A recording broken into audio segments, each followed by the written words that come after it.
जय श्री कृष्ण भाई, audio check करो भाई। लास्ट लेक्चर में अपन ने प्लांक्स रेडिएशन फार्मूले के द्वारा Stefan Boltzmann, Wien's radiation formula और रेले जीन्स, ये फार्मूले अपन ने ड्राइव कर लिए थे। अपने क्या काम किया था, जो लास्ट लेक्चर था उसमें प्लांक का यूज करना था। तो एक तो निकाला था स्टीफन बोल्ट्जमान का नियम, एक निकाला था वीन का नियम और एक निकाला था रेले जीन्स का नियम। तो एक क्वेश्चन आने का तरीका तो ये है, एक ऐसे भी क्वेश्चन आ जाता है। कैसे? अरे ज्ञानी कैसे आ जाता है? आपसे कहता है वो कि रेले जीन्स के फार्मूले का उपयोग करो। देखो कैसे क्वेश्चन आ जाता है, ध्यान सुनना पहले।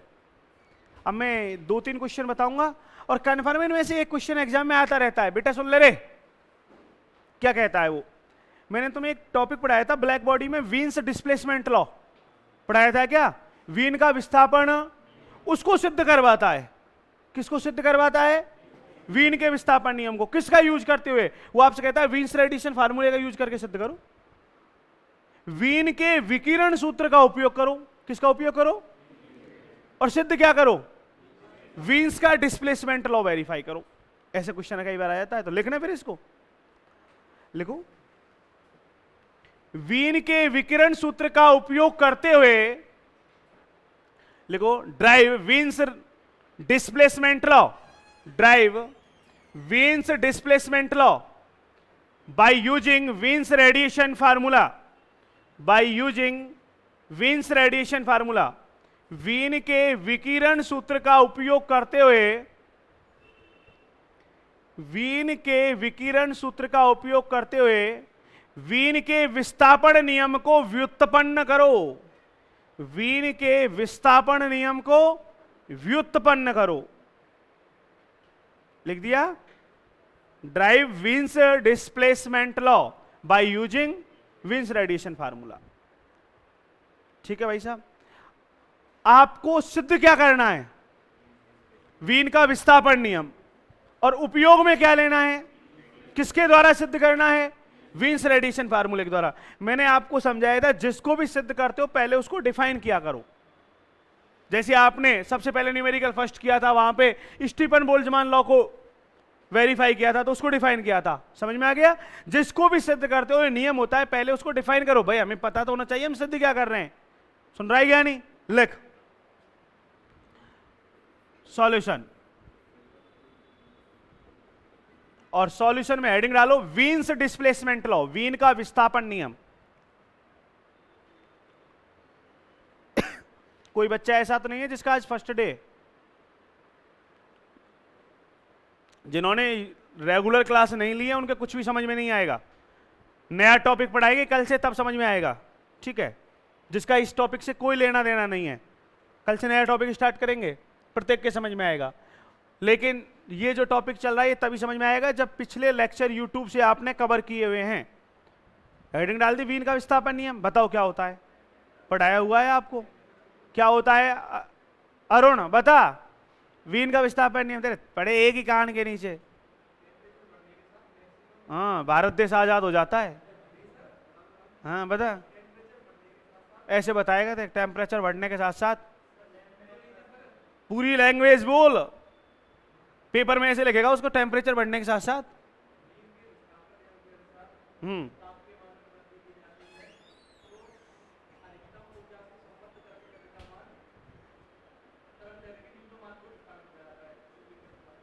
लगभग सही है, शाबाश, सही बोला है।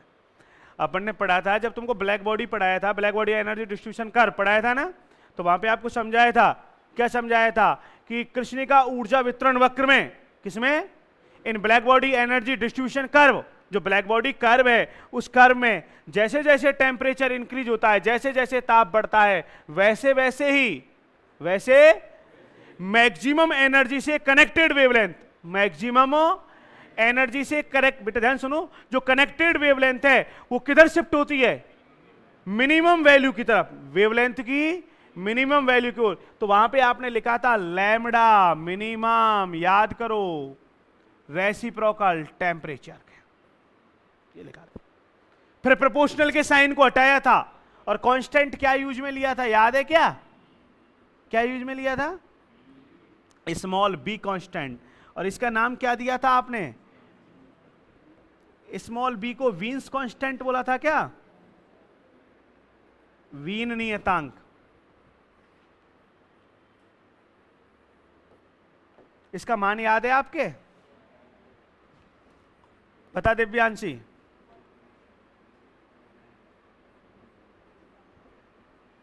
यूनिट, यूनिट बोल, मात्रक बता। स्मॉल बी का मात्रक। अब पिट जाएगा। मात्रक क्या होगा भाई? बी का मात्रक चाहिए तो टी को इधर ले जाओ, तो लैम्बडा इंटू टी। लैम्बडा क्या होती है? डिस्टेंस, और डिस्टेंस की यूनिट क्या होती है? मीटर। और टी क्या है? टेम्परेचर। टेम्परेचर की यूनिट केल्विन, तो मीटर केल्विन। समझ में आ गया? ठीक है। एक मिनट, यदि आपसे कहे इसे फ्रीक्वेंसी में कन्वर्ट करो, ये तो वेवलेंथ में है भाई, लैम्बडा में है ना ये, और फ्रीक्वेंसी में पूछे तो हमने पढ़ा है क्या? पढ़ा है लैम्बडा और फ्रीक्वेंसी में रिलेशन? अरे भाई हमने पढ़ा है न्यू बराबर क्या होता है? सी अपॉन लैम्बडा। पढ़ाई है आपने, न्यू बराबर सी अपॉन। एक मिनट एक मिनट एक मिनट, मुझे एक बात बताओ बेटा, यदि लैम्बडा का मान क्या है? देखना, मिनिमम। लैम्बडा का मान क्या है? तो न्यू का मान क्या होगा? सीधी सी बात है, छोटी संख्या का डिवाइड करेंगे, लैम्बडा मिनिमम है, कम से कम वैल्यू का भाग लगा रहे, तो ये वैल्यू क्या आएगी? मैक्सिमम। कन्फर्म। मतलब आप कह रहे हो लैम्बडा यदि मिनिमम है तो न्यू क्या होगा?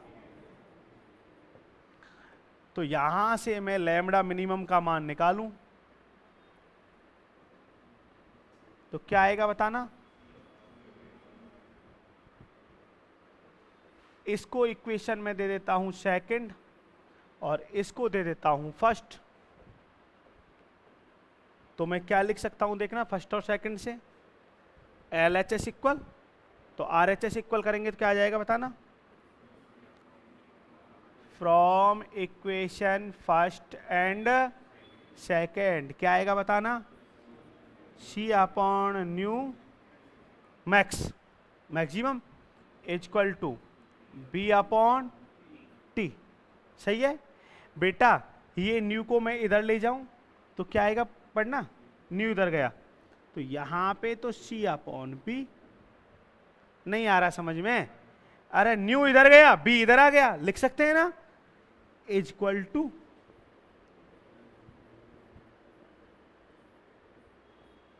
मैं तुमसे ये पूछ रहा हूं ये C क्या है? कांस्टेंट। C क्या है भाई? कांस्टेंट ही तो होता है C। 3 गुणा 10⁸ मीटर पर सेकंड, स्पीड ऑफ लाइट नहीं है क्या? और B क्या है? ये कांस्टेंट है, ये कांस्टेंट है, और कांस्टेंट में कांस्टेंट का डिवाइड करोगे क्या मिलेगा? कोई कांस्टेंट ही मिलेगा, तो ये लिख दिया कोई कांस्टेंट। तो आपके पास आ गया न्यू मैक्सिमम अपॉन T।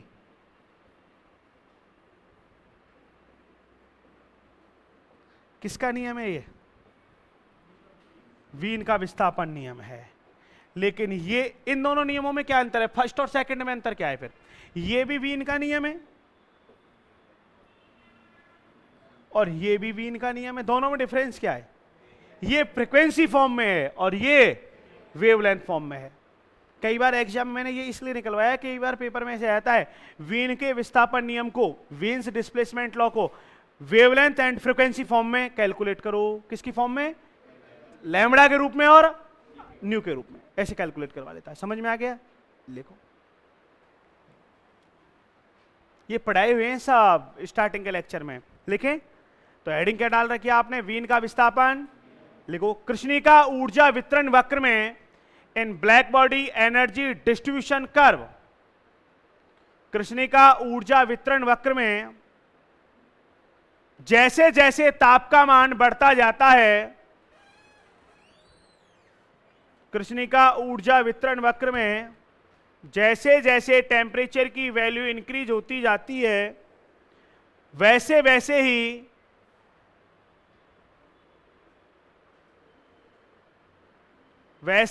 ही अधिकतम ऊर्जा के संगत तरंग दैर्घ्य, मैक्सिमम एनर्जी के कॉरस्पॉन्डिंग वेवलेंथ।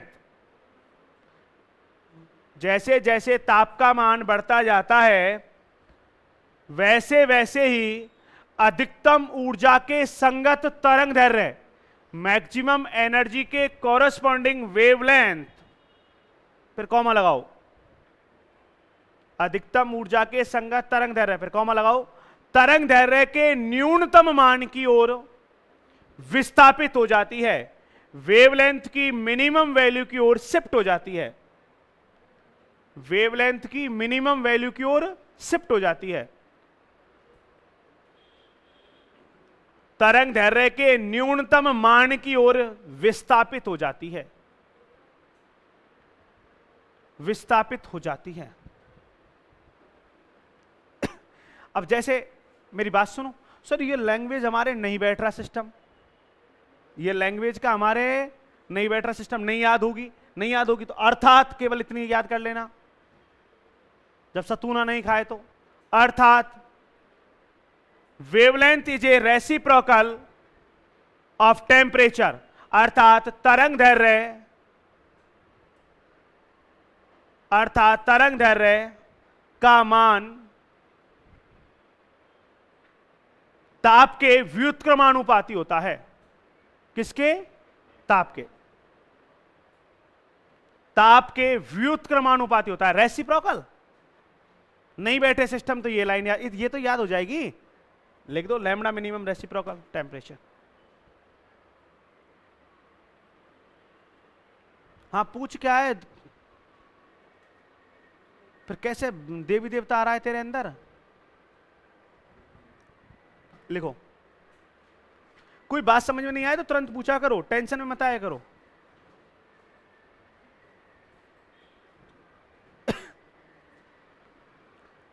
और जो नए बच्चे एक दो दिन में आए उनके तभी समझ में आएगा जब नया टॉपिक पढ़ाएंगे, या एक काम करो यूट्यूब से सभी लेक्चर कंप्लीट कर लो, फिर अल्टीमेट मजा आ जाएगा। और कल से नया टॉपिक पढ़ाएंगे, भयंकर समझ में आएगा, ठीक है? क्योंकि न्यूमेरिकल पोर्शन चल रहा है तो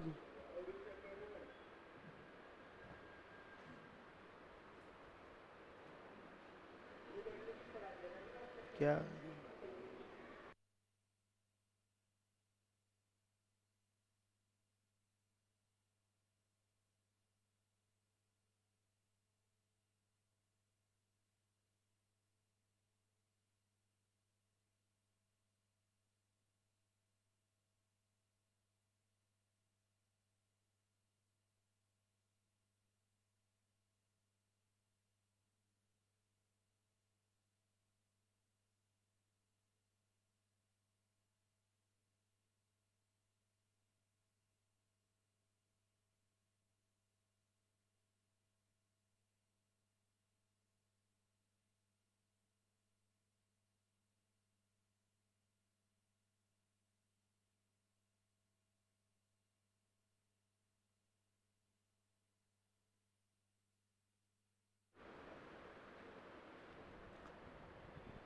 कर लिया नोट?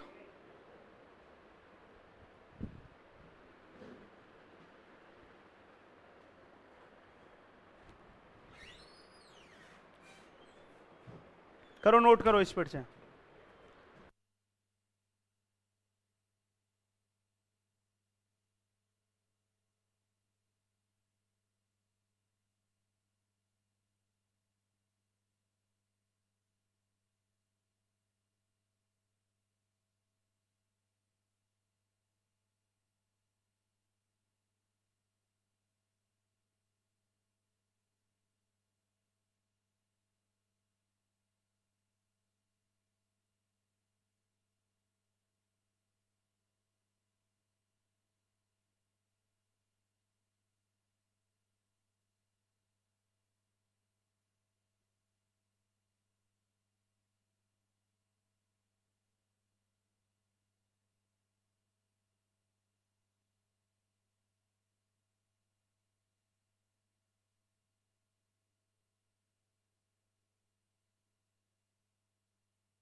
कर लिया नोट यहां तक? नीचे लिख दो, यही वीन का विस्थापन नियम है। This is said to be Wien's displacement law. यही वीन का विस्थापन नियम है। अब क्वेश्चन पढ़ क्या है? क्वेश्चन पढ़ो क्या है? ये तो आपको सिद्ध करना है, ये तो क्या करना है अपन को, और यूज में क्या लेना है? करें तो सिद्ध। अब लिखो प्रूफ। अब सिद्ध करते हैं भाई।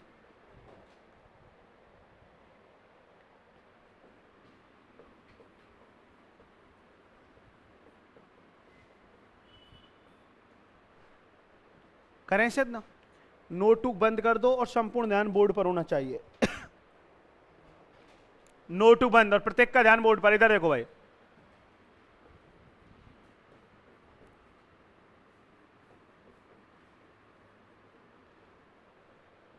वी नो दैट, हम जानते हैं कि फ्रॉम वीन्स रेडिएशन फार्मूला, इधर देख ले रे, वीन के विकिरण सूत्र से। किससे भाई? अपन को वीन का विकिरण सूत्र ही तो उपयोग में लेना है। तो वीन्स का रेडिएशन फार्मूला क्या होता है? यू लैम्बडा, हाँ बोल, D lambda is equal to, कोई कांस्टेंट है? वेरी गुड, लैम्बडा की पावर 1 अपॉन,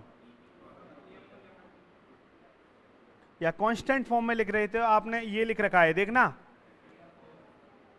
अरे चेक कर लो, यही था क्या बेटा? कल आपने सिद्ध किया था वीन का विकिरण सूत्र यही है क्या? वीन्स रेडिएशन फार्मूला यही है। ठीक है, चलो पहले इसको फ्रीक्वेंसी में कन्वर्ट करो। किस में कन्वर्ट करो? फ्रीक्वेंसी में।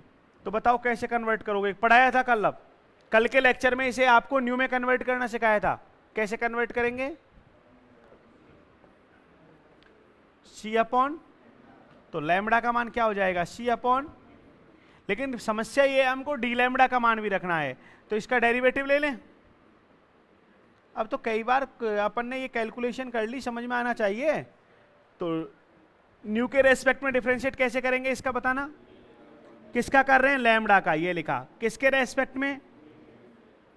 तो सी तो कांस्टेंट है, 1 अपॉन न्यू का डिफरेंशिएट बताओ, माइनस का 1 अपॉन, और न्यू का न्यू के रेस्पेक्ट में 1। ठीक है, क्या ले लें? मॉडुलस। तो डी लैम्बडा का मान बताओ क्या आ गया? D lambda is equal to C upon, सही लिखा है क्या? ये क्यों निकाला है? तू कैसे मुस्कुराता रहता है बैठा बैठा? ऐसे लगते हैं कि हम एडवर्टाइजमेंट करने वाले हैं या पता नहीं, बैठा बैठा मुस्कुराता रहता है। चेक करो, वैल्यू पुट करें। एक तो लैम्बडा का मान रखना है, एक किसका मान रखना है? डी लैम्बडा का। चलो भाई,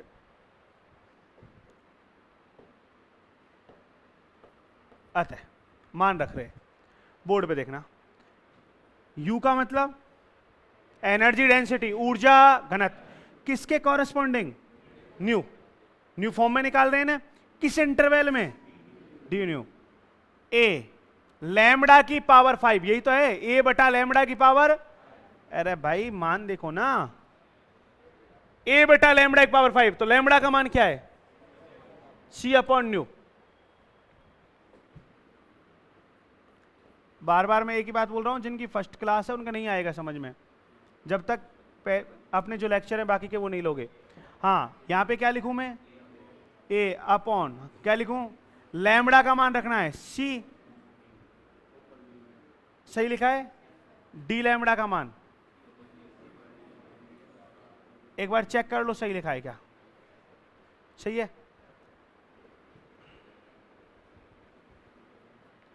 हाँ भाई, ये काटा पीटी करना।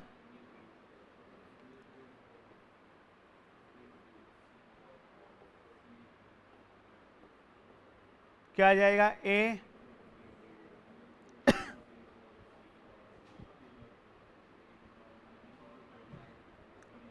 माइनस में लिखें,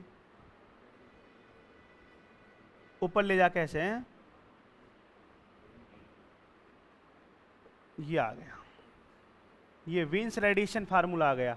ठीक है, कितने समीकरण हो गए थे?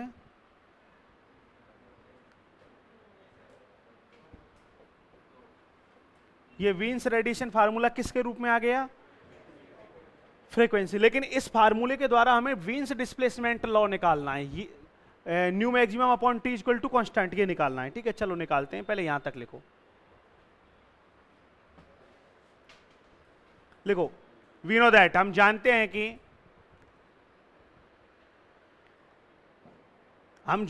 कि वीन के विकिरण सूत्र से, फ्रॉम वीन्स रेडिएशन फार्मूला, हम जानते हैं कि वीन के विकिरण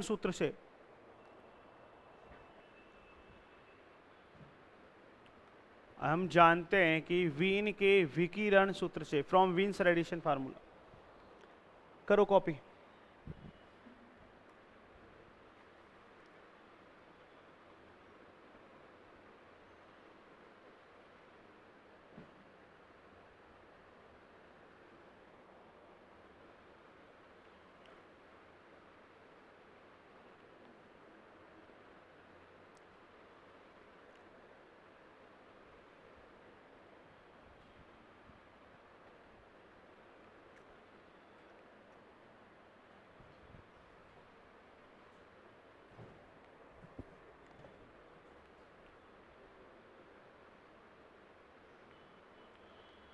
और घर पे प्रैक्टिस करते हो ना तुम, जो पढ़ाया जाता है उसको।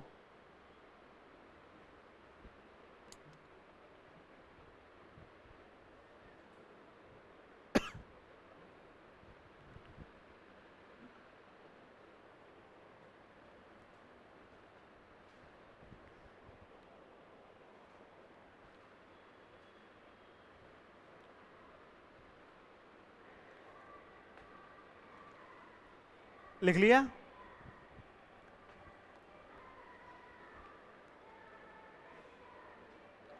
फर्स्ट ईयर में तुमने मैक्सिमम मिनिमम वाली मैथमेटिक्स में पढ़ाई है प्रश्नावली?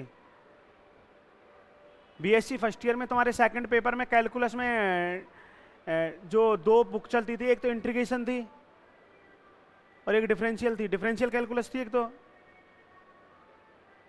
बीएससी फर्स्ट ईयर का सेकंड पेपर में डिफरेंशियल कैलकुलस बुक नहीं थी तुम्हारे, अवकल गणित सेकंड, तो उसमें छठवीं प्रश्नावली क्या थी?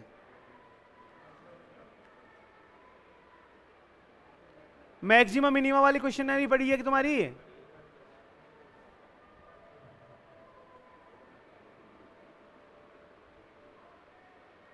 लिखें? लिख लिया यहां तक?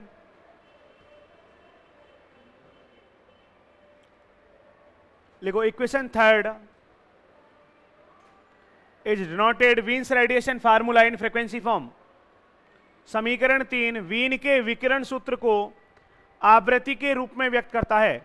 Equation third is denoted Wien's radiation formula in frequency form. समीकरण 3 वीन के विकिरण सूत्र को आवृत्ति के रूप में व्यक्त करता है। वीन के विकिरण सूत्र को आवृत्ति के रूप में व्यक्त करता है। फ्रीक्वेंसी फॉर्म में शो कर रहा है ना? नीचे लिखो लाइन चेंज करके, शो टोटल एनर्जी डेंसिटी अतः कुल ऊर्जा घनत्व। शो टोटल एनर्जी डेंसिटी अतः कुल ऊर्जा घनत्व, अतः कुल ऊर्जा घनत्व। इधर देखो, या तो इंटीग्रेशन कर दो या मैं ऐसे करूं डी न्यू का बोथ साइड कंपैरिजन कर लूं, अरे इक्वेटिंग से तुलना कर लूं, कंपेयर। तो यहां पे मुझे ये बताओ भाई ज्ञानियों, ऐसे लिख सकता हूं क्या मैं? जब ऑपरेटर होते हैं तो ये बोलना अच्छा नहीं लगता है डी न्यू से डी न्यू कैंसिल करने पर। जब ऑपरेटर होते हैं ये संकारक है, अपन ऐसे बोलना अच्छा नहीं लगता है। मेरी बात समझ में आ रही है? तो मैं यहां पे इसलिए ऐसे कह रहा हूं डी न्यू के दोनों तरफ कंपेयर करने पर। तो डी न्यू का कोएफिशिएंट यहां पे क्या है? अरे डी न्यू का गुणांक क्या है और डी न्यू का, समझ में आया? या ऐसे बोल दो इंटीग्रेट करने पे, मतलब समाकलन करने पे, तो डिफरेंशियल वाली टर्म इंटीग्रेट करेंगे तो कैंसिल हो जाएंगी। समझ में आ रहा है ना? अरे कुल मिला के डी न्यू से डी न्यू काटने पर बैठ गया ऐसा, तू ना बताओ, ये आ गया। क्लियर? अब मुझे एक बात बताओ, आपने मैक्सिमा मिनिमा की प्रॉपर्टी पढ़ी है? पढ़ी है मैक्सिमा मिनिमा की प्रॉपर्टी? अच्छा, कोई मान मैक्सिमम है, अधिकतम है, या कोई वैल्यू मिनिमम है, न्यूनतम है, तो ये कांस्टेंट होते नहीं होते। कोई भी मान, ध्यान सुनो भाई, कोई भी मान आपके पास मैक्सिमम है मतलब पीक वैल्यू है, कोई भी मान मिनिमम है तो वो भी तो पीक वैल्यू है। तो कोई भी मैक्सिमम वैल्यू या मिनिमम वैल्यू क्या होती है? कांस्टेंट, फिक्स मान होते हैं नहीं होते? तूने कसम खा रखी है क्या? हाँ ना कर दे। हाँ, तो ऐसा बैठा रहता है भैरू हवा की तरह, कोई सिग्नल ही नहीं देता है। हम पूछ रहे कांस्टेंट होते हैं, रिसर्च करके बताएंगे।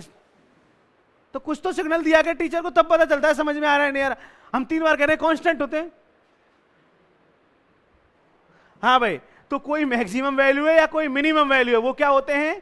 कांस्टेंट। और कांस्टेंट फंक्शन का डेरिवेटिव क्या होता है? कांस्टेंट फंक्शन का डेरिवेटिव क्या होता है? कंफर्म।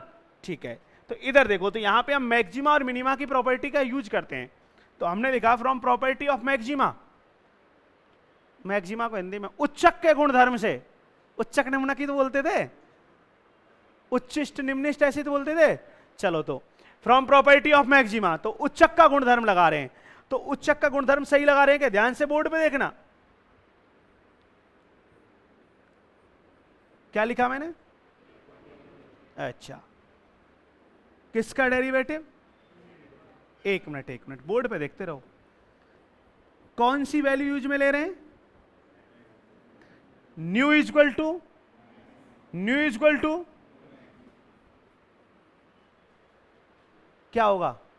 नहीं आया समझ में? अरे यदि अपन इसमें न्यू बराबर न्यू मैक्सिमम रख देंगे तो ये मैक्सिमम वैल्यू नहीं हो जाएगी क्या? न्यू भाई, एनर्जी डेंसिटी किस पे डिपेंड कर रही है? न्यू पर। और अपन न्यू का मैक्सिमम मान के लिए अध्ययन कर रहे हैं। कौन से मान के लिए? तो मैक्सिमम वैल्यू के लिए स्टडी कर रहे हैं, तो एनर्जी डेंसिटी की मैक्सिमम वैल्यू हो जाएगी। और मैक्सिमम वैल्यू आ गई, उसका डेरिवेटिव करेंगे, इसका डेरिवेटिव करेंगे तो क्या मिलेगा?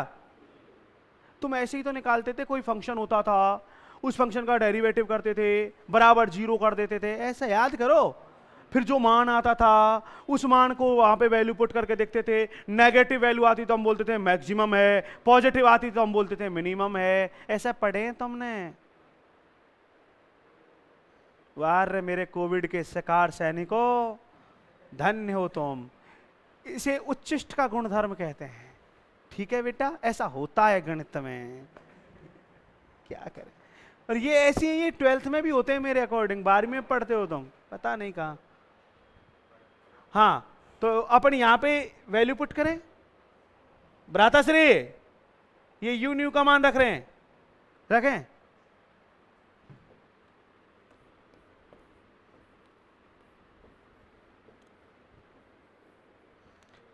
वैल्यू पुट कर रहे हैं, बोर्ड पे देखो क्या है? ए बटा, हाँ सही है, सही लिखा है मान। हाँ इधर देखो क्या लिखा, लिमिट लगा दी, न्यू इक्वल टू, चलो भाई डेरिवेटिव करते हैं। कांस्टेंट को बाहर निकाल लो सबसे पहले। ए क्या है, सी क्या है, ये बाहर आ गया। ऐसे पढ़ा रहे हैं, तीसरी में पढ़ाते हैं ना, तीसरी में क्या बचा अंदर बोलो,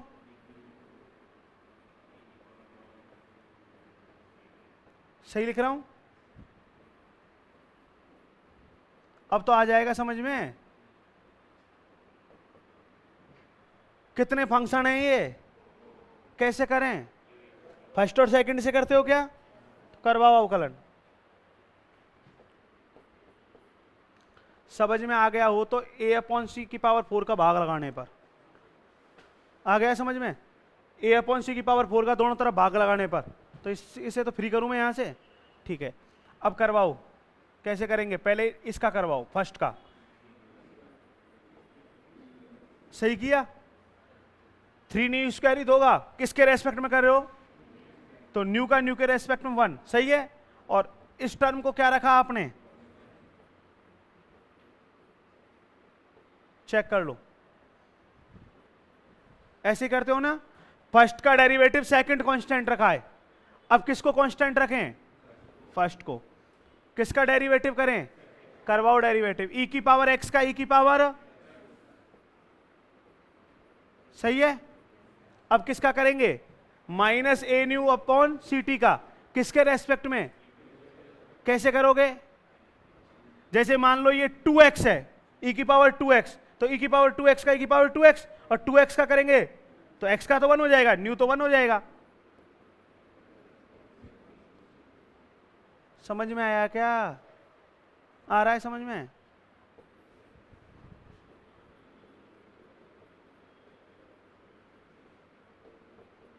क्लियर है? एक टॉपिक चेक करो, क्लियर है?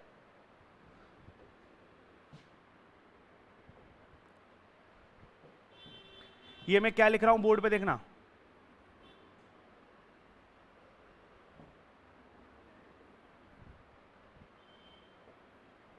कैसे लिखा है? गणित के विद्यार्थियों सोच समझ के बताना।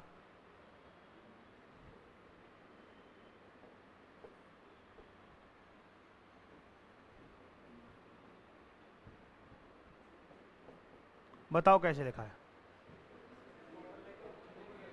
आ जाना चाहिए समझ में। न्यू स्क्वायर ई की power minus A nu upon C T common आ जाएगा, नहीं आ जाएगा? बढ़ाऊं के एक स्टेप आ गया समझ में? भाई ये न्यू स्क्वायर ई की पावर माइनस ए न्यू, ये मैंने कॉमन ले लिया, ये कॉमन ले लिया, कॉमन लिया तो यहां कितना बचा? 3। बेटा इधर देखो, प्लस और माइनस क्या आएगा? ये मैंने यहां से टीपा और ये न्यू स्क्वायर वाला कॉमन चले गया तो इसमें से न्यू बच गया ना, ये लिख दिया, सही है? और जो कॉमन लिया उसका दोनों तरफ भाग लगा दिया। राधे राधे, समझ में आ रहा है ना? हाँ। चलो वैल्यू पुट कर देते हैं। 3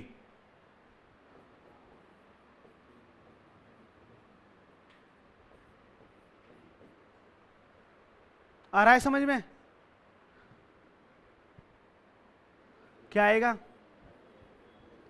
न्यू मैक्सिमम अपॉन टी 3 सी अपॉन ए। चेक करो, 3 क्या है, सी क्या है, ए क्या है, तो ये कंप्लीट पार्ट क्या है? मुझे ये बताओ वीन का डिस्प्लेसमेंट लॉ क्या था?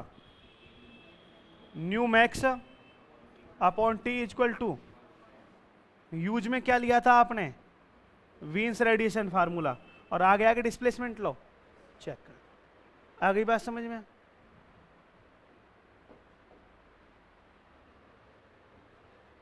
कहां तक लिख लिया था अपन ने? समीकरण 3 तक लिख लिया, फिर नीचे लाइन लिखो, अतः कुल ऊर्जा घनत्व लिखा था, फिर ये टीपा, ये लिखो।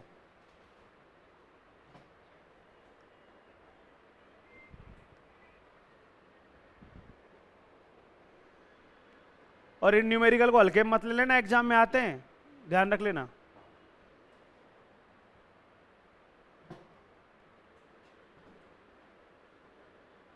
दिव्यांश आता है तेरे कुछ समझ में? थोड़ा बहुत आता है समझ में?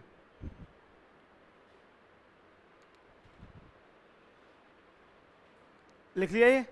नीचे लिखो, उच्चिष्ट के गुणधर्म से, फ्रॉम प्रॉपर्टी ऑफ मैक्सिमा, उच्चिष्ट के गुणधर्म से, फ्रॉम प्रॉपर्टी ऑफ मैक्सिमा। कौशल आ रहा है ना समझ में?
कैलकुलेशन ही तो है। अरे अवकलन ही तो किया है, समझ में आ गया ना अवकलन करना। तो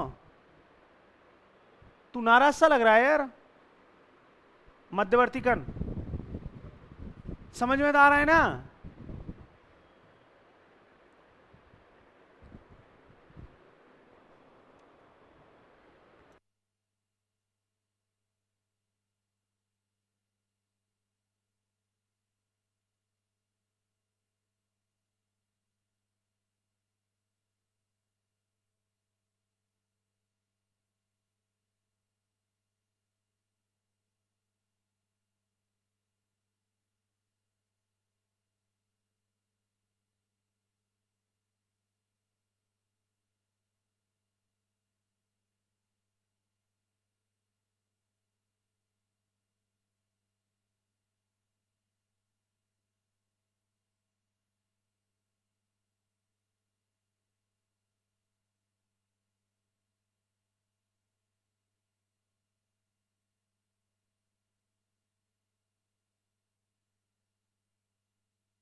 लिख लिया?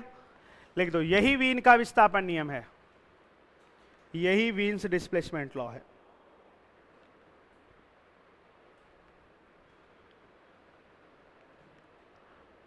आप इस क्वेश्चन को पढ़ो जो आपने क्वेश्चन लिखा है। अभी जो क्वेश्चन लिखा था इसको पढ़ो एक बार, जो क्वेश्चन लिखा था आपने उसे पढ़ो। आपने जो क्वेश्चन लिखा था उस क्वेश्चन को एक बार पढ़ो।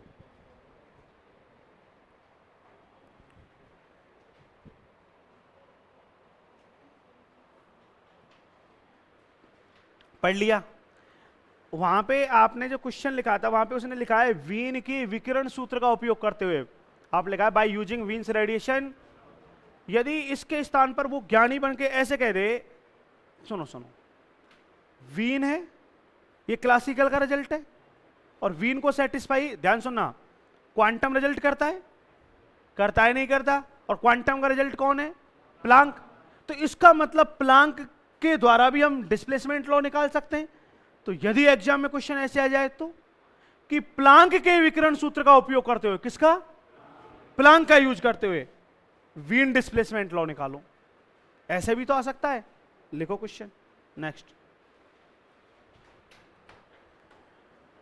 प्लांक के विकिरण सूत्र की सहायता से, प्लांक के विकिरण सूत्र की सहायता से देखो, drive Wien's displacement law by using Planck's radiation formula.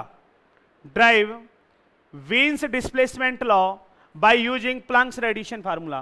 Planck के विकिरण सूत्र की सहायता से वीन के विस्थापन नियम को व्युत्पन्न करो। वीन के विस्थापन नियम को, ऐसे आ गया तो, आ गया तो कर लोगे ना? आ सकता है ना? इस क्वेश्चन पे मूस्ट लगा लो, बढ़िया लग रहा है मुझे, आ सकता है।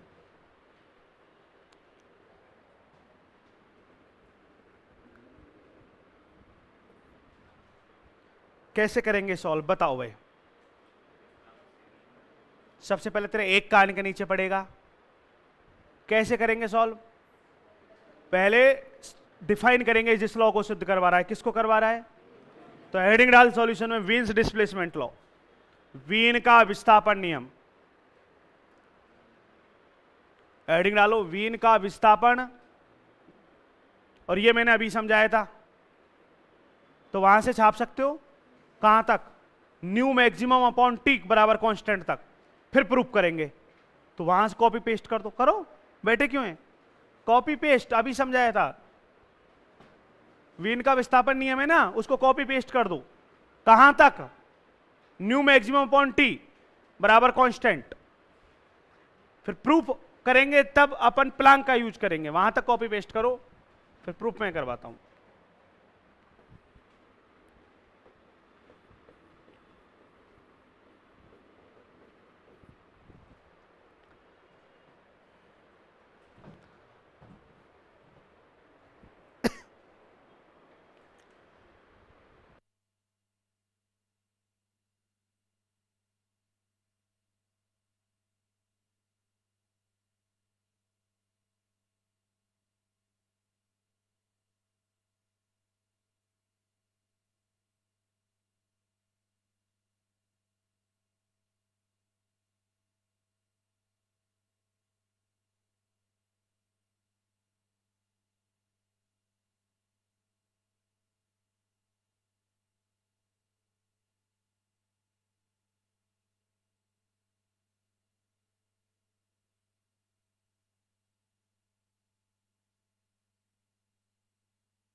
तो करें इसको सिद्ध, लिखो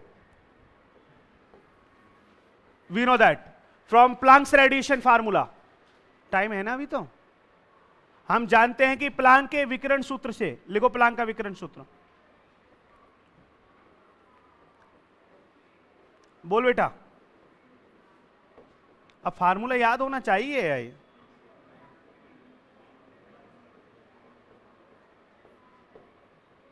चेक करो सही लिखा है क्या अपन ने, फ्रॉम प्लैंक्स रेडिएशन फार्मूला हम जानते हैं कि प्लैंक के विकिरण सूत्र से, अब इस सूत्र से निकालेंगे अपन डिस्प्लेसमेंट लॉ, ठीक है, टाइम है ना अभी,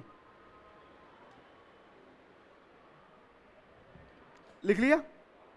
अब सुनो कैसे निकालेंगे, कोशिश करना आप रफ कॉपी में, मेन कॉपी मत करना, मैं ही कराऊंगा मेन में। पहले इसको फ्रीक्वेंसी में कन्वर्ट करना, किस में कन्वर्ट करना, फ्रीक्वेंसी मतलब न्यू में कन्वर्ट करना, मैंने सिखा रखा है कन्वर्ट करना, ठीक है, करवा भी रखा है तुम्हें पता है। फिर इसमें मैक्सिमा की प्रॉपर्टी लगाना, कौन सी प्रॉपर्टी लगाना, जैसे अभी अपन ने मैक्सिमा की प्रॉपर्टी लगाई ना, फिर उसको सॉल्व करना, एक इक्वेशन आएगी लॉग के रूप में, और वो इक्वेशन तुमसे सॉल्व नहीं होगी, वहां तक कोशिश करना, ठीक है, करना देखो हो जाए तो ठीक है, अदरवाइज मैं करवाऊंगा कल। चलो राधे राधे।